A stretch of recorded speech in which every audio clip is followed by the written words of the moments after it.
Hello and welcome back to Mirror's Signal podcast. This mini series is brought to you by Talking Send with Dr. Julia Malkin, MBE, which is a Patreon page where members get access to a large number of videos to help you understand your neurodiverse learners on driving lessons. This mini series is 10 episodes with Julia going through 10 tips for teaching neurodiverse learners. I hope you enjoy these episodes. Julia, welcome back. How are you? I'm fine, thank you. How are you? I'm good, thanks.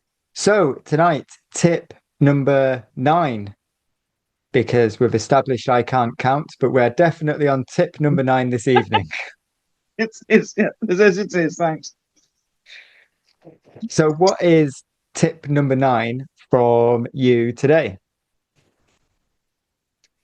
Right, so this is a problem that's going to definitely affect autism spectrum people to some extent, depending on where out on the spectrum they're going to fall.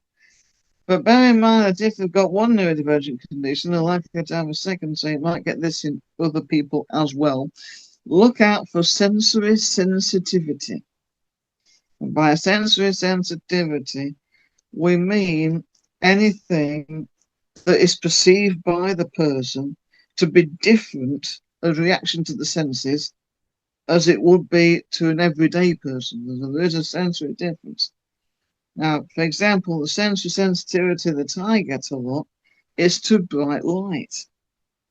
And bright light, I just cannot concentrate in a bright light situation whatsoever because of the complete starkness and whiteness of it.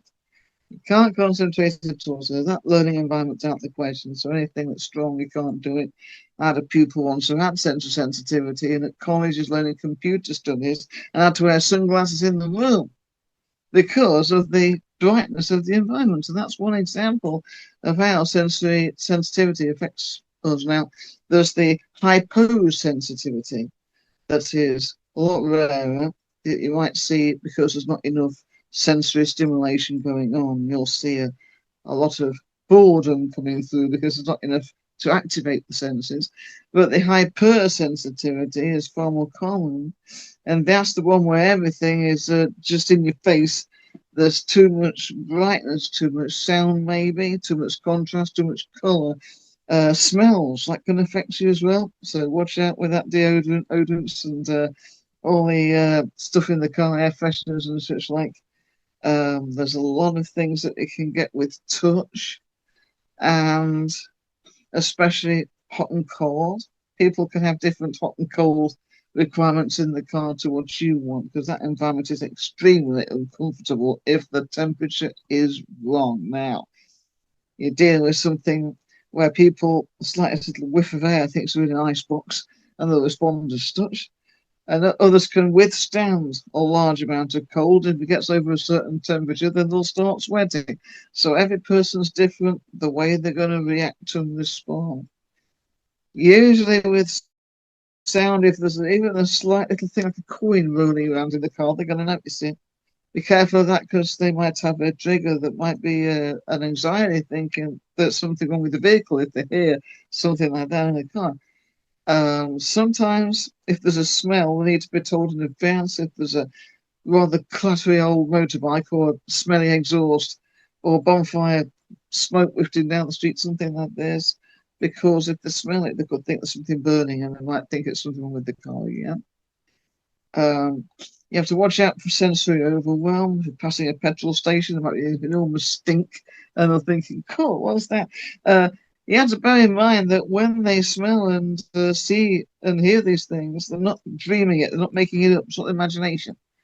Um, if there's an emergency vehicle and they can hear a siren and there's no sign of it, they've heard it. It's just the fact that the senses are very, very highly attuned.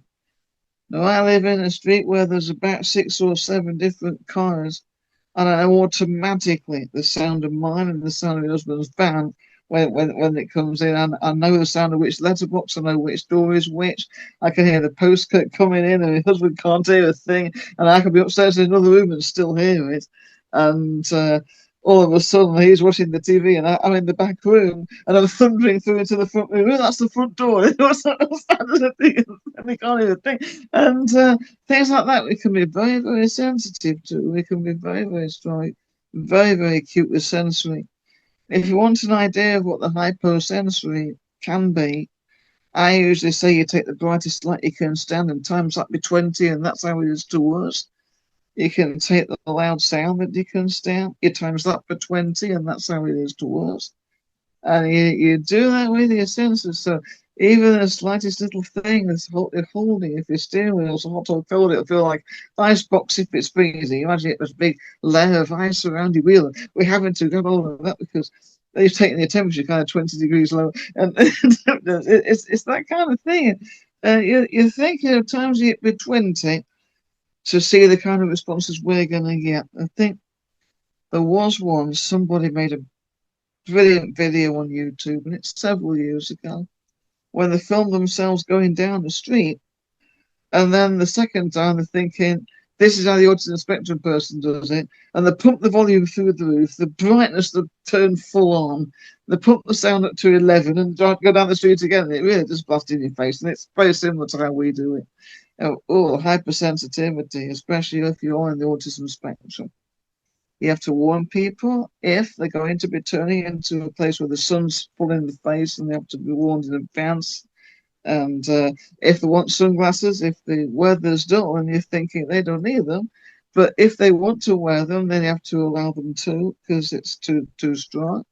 There's situations where if I'm doing even a long drive, depending on the time of day, and you're going towards the sun in the early half of your lesson. So when they're turning around, you're going away from the sun. So it's not in the face on the way back. And I have to time the routes to plan the routes where the sunlight doesn't hit them in the face on the way back if they're doing a kind of big round trip. And things like this that you are looking after your pupil, they're going to really appreciate it. When you're doing your briefings, you're doing it in the shady spot so the sun's not in the face. It's incredible how many things you're going to think about with sensory sensitivity. And we are the kind of people, a lot of us can't wear those lanyards around the necks because this make you itch all day. You have to take the garment labels out the back because it hurts high heaven. It's like wearing cactuses, a big cactus down your neck. There's things with those socks when they've got a seam across the toe. I mean, I can't wear socks very often because of that reason, and it self irritate. And we get irritation from all kinds of things like garments and such like. But be careful when you're dealing with a car with things like that to make sure that the environment's comfortable for them sensory-wise. Be careful of the kind of things you see on the road that could distract their attention due to sensory sensitivity. Because if you park them, I usually park people in like a 400-yard kind of a scan. They can test the road, they can see quite far ahead. And I can say to them what kind of things are going to trigger sensory sensitivity for you. Let's have a look. And sometimes it can be quite bright clothing. There could be a big red sweater or car that's really bright yellow, pink, something like that really triggers it off. And you have to train people to be able to concentrate. It takes some doing. I teach that in the workshops and the courses are doing quite a lot, and there might be something on these videos in here even. But if you're dealing with something like that, it can be an enormous encumbrance to their learning because they know that they're not only having to get to grips with the car, they're getting to grips with sensory sensitivity as well. If you can imagine everything in the world when you're walking down the street, and your brightness is times by 20, and your sound at times by 20. And you're thinking, right, okay, let's see what we can do. Make sure the blind are down. You put the blind visor down at the front. Make sure you've got your sunglasses on. A lot of my people like the air conditioning on because the road noise is too strong. And especially when you're passing parked cars and this whole noise goes shump, shump, shump, shump every time you're passing a parked vehicle. You listen to it and you times that by 20 and then you get our response to it. And, ooh, even little things like that. It's incredible. And you're just thinking, yeah, for goodness sake, shut the world out because we don't have the same filters in the heads that shut the everyday world out. So what's going to happen is that you're trying to speak to us and we can't hear you because of everything that's going on, because we can't filter that sound out. So a lot of us like the windows up to shut the sound off. We like the aircon on just to keep the atmosphere fairly coolish. When I run a workshop, I get so overloaded with sensory sensitivity in a room full of people that I have to change clothes twice during the whole day's performance. And the sweat just goes straight out of me and straight into that body, and it's constant drink, drink, drink. And you go in the toilet, let it change, have a full wash over, and I'll get the sweat off. And sometimes you're coming out to do your next presentation, and your clothes are changing. And that is exactly what it is. They take 3 or 4 lots of clothing into that hall while you do your presentation all day, because that's what it does. And that's how sensitivity affects me. And if it affects me, it'll affect other people just like that. You'd be amazed just how much is needed in terms of our regulation to be able to focus and concentrate when everything in your world is times by 20. So you think of that with our sensory sensitivity. You can talk to us about it. We're very much wanting to talk to you about things like this because we know it affects us in a lot of different situations. I mean, you might have heard of places like supermarkets and cinemas doing autism-friendly showing, where they turn all the lights down, things like this, and they turn all the music coming over the tunnel off, and things like that. That's the kind of thing that they're catering for.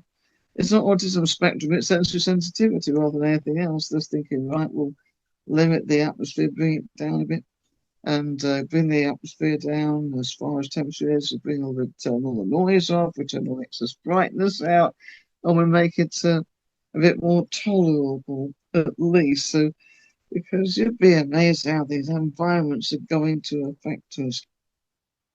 So that's another lot of things that we worry about.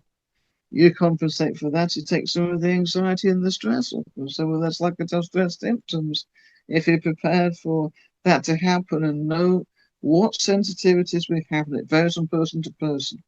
Sometimes it's bright light, sometimes it's strong sound, sometimes it's a certain smell, sometimes it depends on where situation we're in. No, we can't take that light. Okay, that's another situation. Any loud noises, things like this, any ongoing noise or a low rumble can cause problems with some people. If there's a big truck, a big chugging engine, you think, how's it going to affect your pupil? So there's a lot of things to think about. A lot of things to think about. Sensitivity, is, especially hypersensitivity, is a great big issue. It really is. There's a lot to unpack with that, and I think it's going to take more than one of these short episodes to get into the detail of it. We do have a collection on sensory sensitivity on Patreon, but just a question from me on that. Is there a way that people become used to it? So if it's the sound of the car like going over rumble strips and things like that on the road, is it something that you become used to the more you do it as a driver? As long as it's done as part of a constructive practice, not something that, let's say, we're concentrating on the roundabout, for example, and there's the yellow strips across the road, it's going to go thump, thump, thump, and not take any notice of it and pretend it's not there. That's not going to work. You've got to prepare us in advance for it. So it's this we're saying, get used to the sensation, how it feels in the body every time you go over it. We're preparing ourselves for it and then teaching us to remember that. And next time you see it, like, what do we see in the road ahead? And how are those just going to affect us? Are you ready? And sometimes I'm even counting them down, ready to go over it. 3, 2, 1. I do it with the speed humps. The speed humps are the probably the easiest way because you can really bring that speed down and slowly go over so the body's getting used to, first of all, the front of the car going up and then over the rear, things like that, you know. And yeah, this sensory sensitivity, I mean, we can suffer with motion sickness due to that. And I remember my friend making a massive big joke out of all this. He says, "You want to be a driving instructor and you suffer from the motion sickness?" He says, "Yeah." So turn left at the end of the road. Well, I thought that's the good he could imagine me saying as a driving instructor. You turn left at the end of the road. But of course, it was because I mean I was even motion sick in a pram when I was a baby, like that. You know what I mean? And so that's what it was. It was just the sensation, you know, so over exaggerated, severely over exaggerated. So every little movement in the body, because you've got to remember that that is a sense as well, and that's affected by sensitivity too. The motion in the body, the distortion of the center of gravity and dislodging was amplified by 20. That's why it's so important for people to see where we're going. That's why I do all the steering exercises with them. They've got a real feel wheel. They don't just turn around the corner and watch me do it, because then the focus goes on me and not where the car's going. So it's more likely to disorientate where the body is. So they think, right, you have a paper plate and you hold your wheel. You follow me and you steer as well. So the hand action also corresponds with the car's action. So the body's anticipating that distortion. I was thinking, right, they're going to be all leaning over this way because the car's going, yeah. So the body's ready for it. And because the hands are doing the action, they're associating the action with the car's response and with the body's response. So not just watching me and thinking, no. Notice how people who do get motion sickness, if they're in control of the vehicle, it doesn't usually happen. And it's all about, a lot of it is about control. If they hold the wheel, even if it's just a paper plate, and the steering around a corner and following the instructor going around the bend and copying the instructor's hand action. Then they associate the hand action where the car's going, and the car's going well, what the body's going to do. And that body's ready. Very interesting, isn't it, bodies? Yeah. It is. Do you know what? On this one, I could probably keep you here all night, Julia. I'm not going to. These are short episodes just to give people insights and some tips as to how to deal with it. But I'm sure in the future we can delve a little more with this. And we've obviously got lots of content on this and all the other topics over on Patreon. But Julia, thank you very much for that one. That was, yeah, I'm not going to ask any questions because I'll keep you here all night. And we have not got all night this evening. So I'm going to leave it there. But thank you very much, Julia. Thanks very much. Thank you. Thanks a lot. So thank you for listening or watching that episode. If you would like more information from Julia, or you would like to learn more about teaching neurodiverse learners, you can find all the information in the description, or you can sign up to the Patreon membership. Just search for Talking Send with Dr. Julia Malkin, MBE. Thank you.